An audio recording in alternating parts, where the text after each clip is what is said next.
Dana Bash is a great example of this media malpractice, which is probably an understatement, but this media complicity that you address in your piece. Let's take a look at what happened to Dana Bash a couple days ago at an event for her book. I've been dying in Gaza, and you have not been reporting it.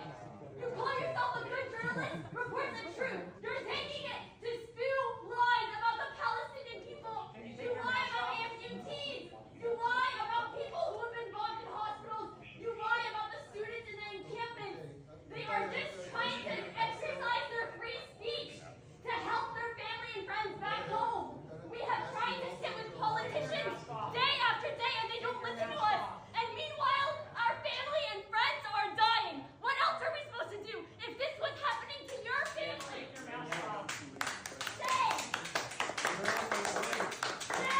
Okay, so that's what happened. She basically was calling out Dana Bash's biased coverage of what's happening. Now, let's see what Jake Tapper said in response. And Jake Tapper is, of course, Dana Bash's colleague at CNN. These protesters target Dana at her home and this event because she's Jewish. There is nothing about her coverage of the Israel-Hamas war that is different from most other news coverage covering both Jewish, Israeli, and Palestinian pain. This harassment is anti-Semitism. Now, on the one hand, he's actually saying something he doesn't realize, which is that it's true. The bias that Dana Bash is showing is not only demonstrated by Dana Bash. She's not the only person doing it, but I would say she's especially egregious when it comes to this bias. I'd say the bias is pervasive, but there are different levels of it. And I think one of the most disturbing examples of this, but it was also very useful because it made it so clear the way that the rape allegations are used to distract from Israel's crimes. We saw that back in the winter during an interview that Dana Bash did of Pramila Jayapal. 15,000 Palestinians have been killed in Israeli airstrikes, 3/4 of whom are women and children. And it's horrible, but you don't see Israeli soldiers raping. Well, Dana, I think Palestinian we're women. not. She's basically saying, well, yeah, that sucks, but at the same time, at least Israelis don't go around raping Palestinian women the way that Hamas rapes Israeli women, which is not true. And in fact, that has been debunked. It's not about Believe Women because not a single woman came forward about rape on October 7th. Someone did claim sexual assault during a period of captivity. That's true. That there's one example of that. But the mass rape, the narrative of mass rape committed on October 7th has just fallen apart.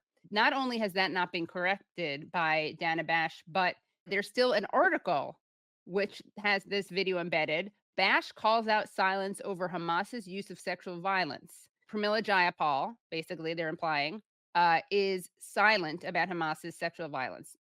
I mean, the fact that is still up there is shocking to me. But what makes it even more atrocious is not just that the story that she's pushing has been debunked. What makes it even more atrocious is that these people who claim to care about rape have not reported on the videotaped gang rape of a Palestinian detainee. They haven't reported on the protests that have been coined the right to rape protests that broke out after the Israeli police dared to detain some soldiers accused of raping inmates at Sde Taiman. They haven't covered the fact that a member of the Knesset said it was, quote, legitimate to insert sticks into someone's rectum. They haven't covered this other story where a rabbi is basically blessing a soldier accused of rape. And again, these are stories that the Israeli media has covered. So this is, to me, like a controlled experiment, the way that the rape story is weaponized. Because if these stories were not covered anywhere except in independent media, you could say, well, these people are just ignorant, like Dana Bash and Jake Tapper, who talk a lot about the alleged rape committed by Hamas. They really don't know about the actual rape committed by Israeli soldiers, but that's not true because the Israeli media itself covers it. So there's obviously a conscious choice for this media in the West to not cover that. I think it's one of the clearest examples because this is a pattern that we've seen for all of these months. You will see, and frankly, Dana Bash and Jake Tapper are two of the worst just outright propagandists that we have seen. And I mean, I don't watch CNN, but I've tuned in to watch some of these examples, and I've seen them justifying war crimes. I've seen them non-critically just parroting the talking points of the Israeli government and the Israeli military. I've seen them reporting false stories about atrocities alleged to have been committed by Hamas and then proven later to have been entirely fabricated. I've seen them quoting sources that have been long since discredited, Right. Zaka and others, and the contrast between, on the one hand, the reporting by these folks of allegations of a campaign of systematic rape by Hamas on October 7th, which has not been proven in spite of several investigations. And the evidence for which that has been put forward has been repeatedly debunked as false, fabricated, and so on. And where there have been independent investigations that have found no systematic rape. I always say it's always possible that there was a Sure. rape Of course. here or there whenever there is conflict, although that has not been proven either, by the way. And then on the other hand, documented, systematic, officially sanctioned, and publicly defended perpetration of rape by Israelis against Palestinian prisoners, not just since October 7th, but going back decades, is never, ever mentioned. So a fake story about mass and systematic rape perpetrated by Palestinians against Israelis is not withdrawn. And by the way, Right. it's never been withdrawn by the New York Times and others who have perpetrated this false story. And on the other hand, actual systematic rape, which has been defended by the official Israeli sources and defended by the public and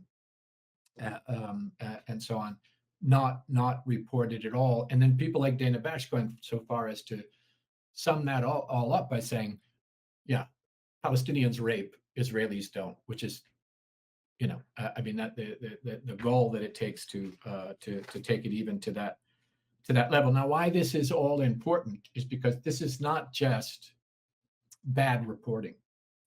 This atrocity propaganda that has been generated since the 7th of October is generated specifically and knowingly for a particular purpose by the Israeli government and the IDF, which is to pave the ground for atrocities to be committed against Palestinians. In other words, this is necessary to dehumanize the Palestinians, create a sense of revulsion in the Western public, so that Israel can commit genocide with Western support.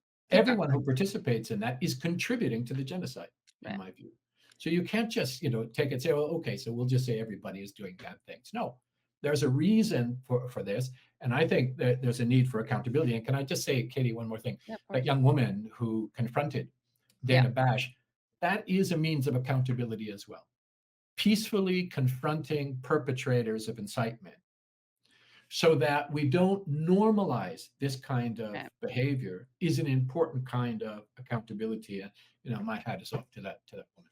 Yeah, and it's interesting because I think what is so great about that Dana Bash example, and we're going to show some other examples of Dana Bash's bias, but in that instance in particular, she really makes it clear how, just as you described, Craig, the function of this atrocity propaganda is to justify the actual war crimes and crimes against humanity committed by Israel, because you're saying, well, yeah, but these people are monsters. So how much do we really care? Or these people are monsters who rape, unlike Israelis.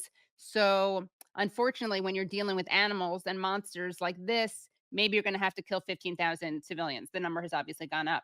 But, it was just so telling that that was her response to Pramila Jayapal citing the killing of civilians. Why would you bring up, even if it were true, let's say it were true, when it's not, why would you bring up the mass rape that Hamas allegedly engaged in? Why is that relevant to the number of civilians killed by Israel?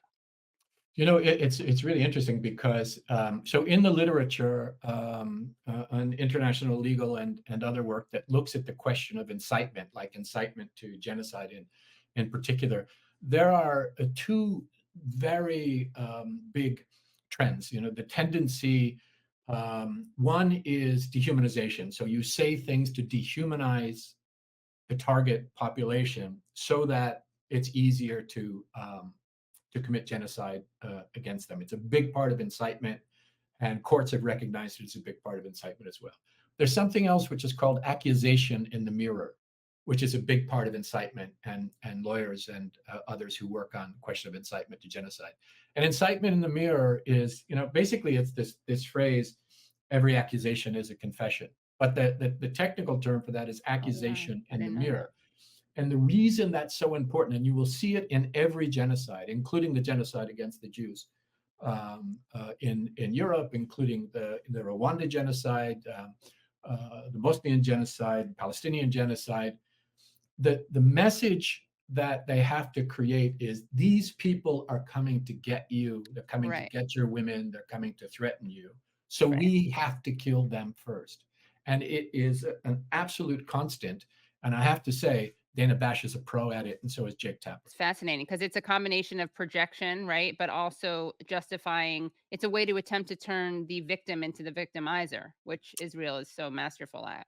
And in doing so, to create a justification for Right. victimizing that group. Right. And that has been a central piece of the propaganda for genocide that Israel has been providing, and that these outlets have been disseminating. Just talking about this with you now, it's such a meta phenomenon we're witnessing because we're seeing the weaponization of rape to justify the genocide of Palestinians. We're also seeing the way that anti Semitism is weaponized to whitewash what Israel is doing and what Israel's defenders are doing. So, Jake Tapper's response to this is you're attacking Dana Bash because anti Semitism, not because she is a fellow, like myself, Jake Tapper, complicit in this. I'm curious if he actually thinks that's true or if he's being totally cynical. Like, I'm curious if he's brainwashed. I mean, you never know, but I mean, this charge of anti-Semitism is ubiquitous. I mean, anyone. I mean, it's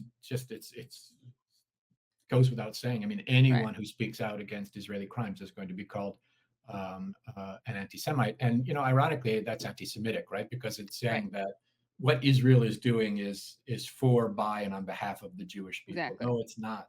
No, it's not. Right. There's nothing Jewish about what Israel is doing, and it doesn't commit those crimes as Jews. Right. And when somebody like Jake Tapper tries to create the perception that it does, that you can't criticize what Israel does because what they're doing is a Jewish thing, that is, to me, the most anti-Semitic thing I can Yeah. think of. Genocide, war crimes, crimes against humanity, torture, summary executions, the murder of children, destruction of civilians, that's Jewish stuff. I Right. mean, that's the most anti-Semitic thing I can think of, and Jake Tapper is guilty of that. Yeah. And so I mean, not to mention the fact that the harm that this does to the cause of combating anti-Semitism, because it is totally taken the wind out of it. Everybody is used to being called an Right. anti-Semite, Right. including Jews who are fighting Right. against the genocide.